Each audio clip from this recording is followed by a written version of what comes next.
Assalamualaikum warahmatullahi wabarakatuh. Kali ini saya akan mereview balance scorecard pada Bank Sampah Tebuireng, Jombang. Saya Diftanur Afidin dari Prodi Teknik Industri semester 4. Profil Bank Sampah Tebuireng, Bank Sampah Yayasan Kiai Haji Muhammad Hasyim Asy'ari atau populer dengan sebutan Bank Sampah Tebuireng atau BST berdiri pada Oktober 2015. Lembaga yang ada di Komplek Pesantren Tebuireng ini berfokus menangani masalah persampahan. Lembaga yang lahir pada era kepemimpinan pengasuh ketujuh Pesantren Tebuireng Kiai Haji Salahuddin Wahid pada tahun 2018.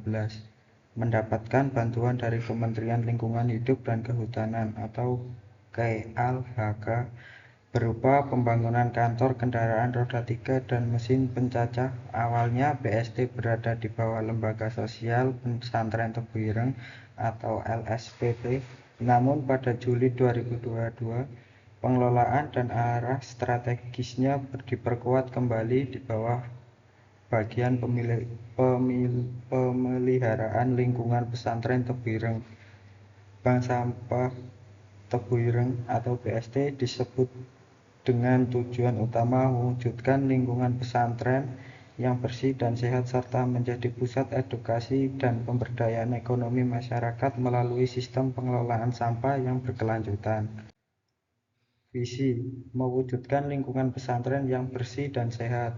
2. Menjadi lembaga terdepan dalam pengelolaan sampah yang efektif untuk menciptakan lingkungan pesantren yang sehat, bersih, sehat, dan nyaman. 3. Menjadi pusat percontohan pengelolaan sampah berkelanjutan yang berdampak positif pada lingkungan pesantren dan komunitas pesantren. Misi 1.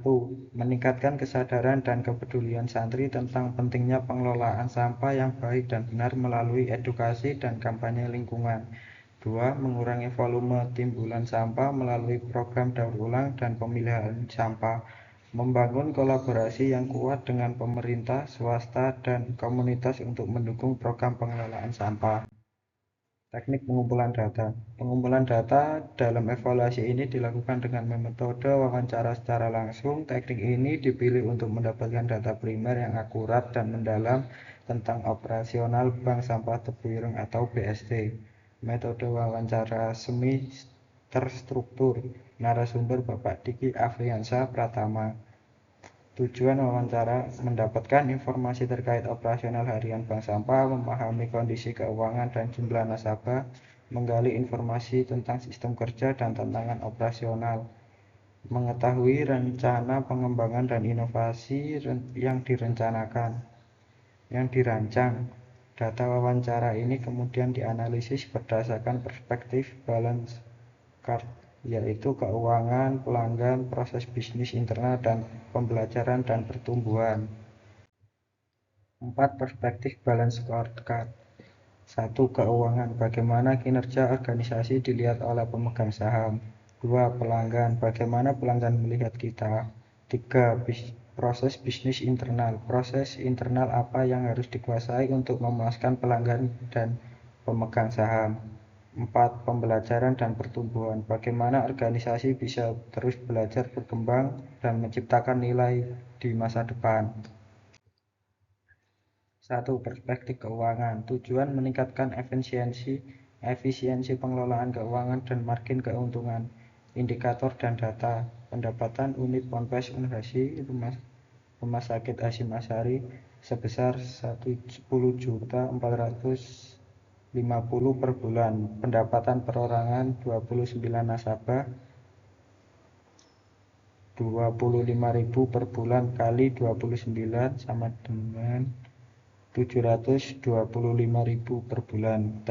Total estimasi pendapatan bulanan 11.175.000. Omset kotor 2024 450 juta. Laba bersih 2024 400 juta, sangat kecil.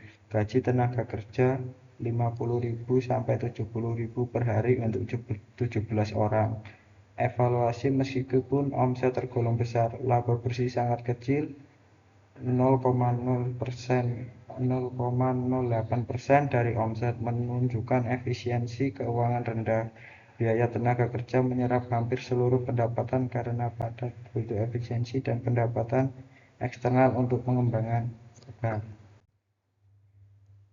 Perspektif pelanggan, tujuan meningkatkan kepuasan dan retensi nasabah. Indikator dan data, jenis nasabah, institusi ponpes, unhasi, rumah sakit, plus 29 per orang. Total nasabah aktif 32, keluhan tidak ada.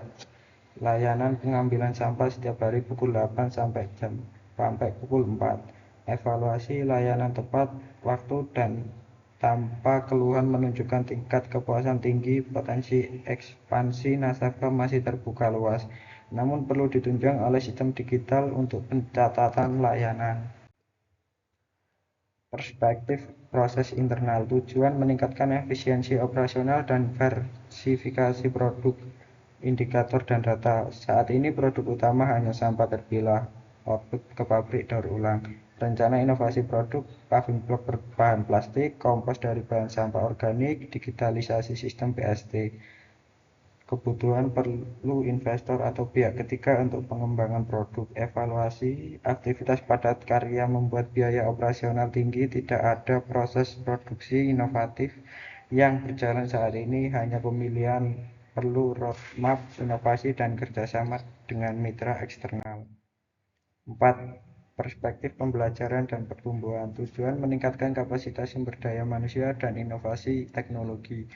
Indikator dan data, jumlah tenaga kerja 17 orang termasuk direktur, gaji harian 50-70 ribu, padat karya. Inovasi yang direncanakan, digitalisasi sistem bank sampah, tebu ireng, paving plastik, kompos organik.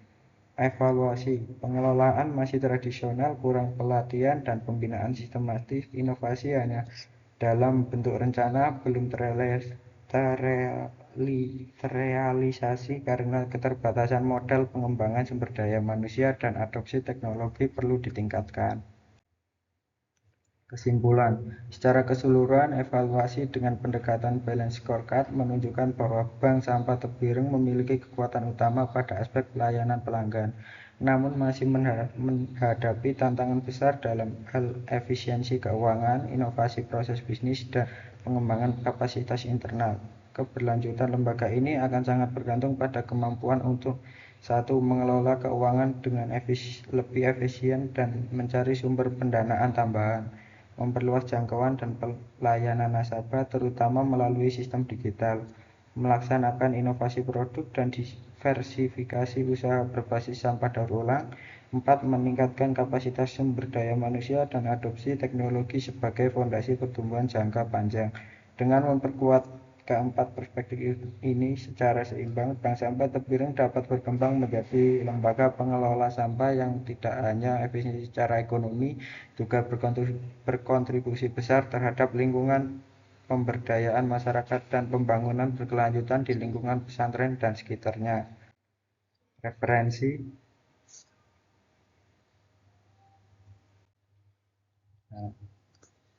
Terima kasih. Assalamualaikum warahmatullahi wabarakatuh.